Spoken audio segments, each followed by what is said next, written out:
Wah, harus ganti ban ini, Nak. Ya, apa sih yang menyebabkan ban sepedaku sampai gundul begini? Oh, ini penyebabnya karena adanya gesekan antara ban dan permukaan jalan, sayang.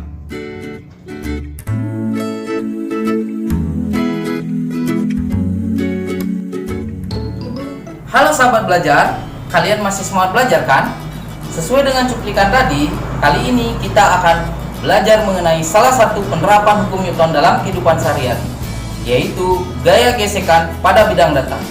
Adapun kompetensi dasar dan indikator yang akan kita capai yaitu sahabat belajar.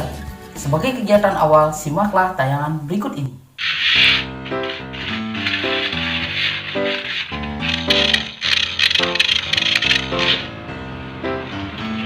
Wah, ada muatan nih.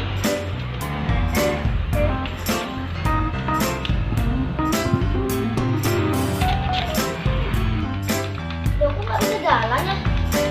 Coba aku dorong ah. Nggak mau. Setelah melihat tayangan tersebut, kira-kira permasalahan apa yang dapat kalian temukan? Sahabat belajar, berdasarkan tayangan tadi, secara umum kita menemukan 3 rumusan permasalahan, yaitu 1. Apa yang menyebabkan mobil remote control dapat melaju? 2. Mengapa mobil remote control tidak dapat melaju saat ban mengalami slip? 3. Mengapa mobil remote control tidak dapat melaju saat diberi beban dan melaju kembali saat diberi sedikit dorongan? Untuk menjawab ketiga permasalahan tersebut, mari kita bahas bersama-sama. Sahabat belajar, gaya gesekan adalah gaya yang arahnya berlawanan arah dengan gerakan benda dan bekerja di antara permukaan benda yang bersentuhan. Sahabat belajar, besarnya gaya gesekan dipengaruhi oleh koefisien gesekan atau mu dan gaya normal n. Koefisien gesekan atau mu adalah jumlah interaksi mikro antara kedua permukaan yang saling bersentuhan, baik yang halus maupun yang kasar. Kemudian, gaya normal adalah gaya yang timbul dari sentuhan antara dua buah permukaan benda dan arahnya adalah tegak lurus dengan bidang sentuhnya. Sehingga gaya gesekan sama dengan mu kali n. Sebagai contoh, sebuah balok yang diletakkan pada suatu permukaan. Kemudian, balok tersebut ditarik dengan gaya F seperti pada gambar berikut ini. Sahabat belajar, pada arah horizontal terlihat gaya gesekan berlawanan arah dengan gaya tarik yang diberikan pada balok. Kemudian, pada arah vertikal timbul gaya normal pada balok akibat adanya sentuhan antara balok dengan permukaan lantai. Dan gaya normal tersebut berlawanan arah dengan gaya berat. Sahabat belajar, untuk menentukan besarnya gaya normal, yaitu kita bisa menggunakan hukum 1 Newton. Hal ini karena pada arah vertikal, yaitu sumbu Y, tidak ada gerakan balok. Sehingga resultan gaya pada sumbu Y atau arah vertikal, yaitu sigma Fy, akan sama dengan 0. Maka N atau gaya normal dikurangi dengan W atau gaya berat, itu akan sama dengan 0.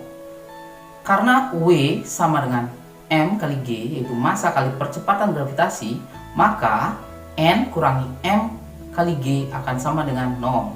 Sehingga N sama dengan M kali G.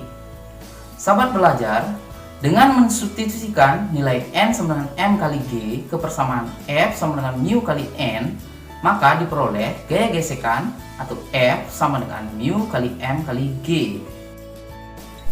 Sahabat belajar, terdapat 2 jenis gaya gesekan pada zat padat, yaitu gaya gesekan statis atau Fs dan gaya gesekan kinetis atau Fk.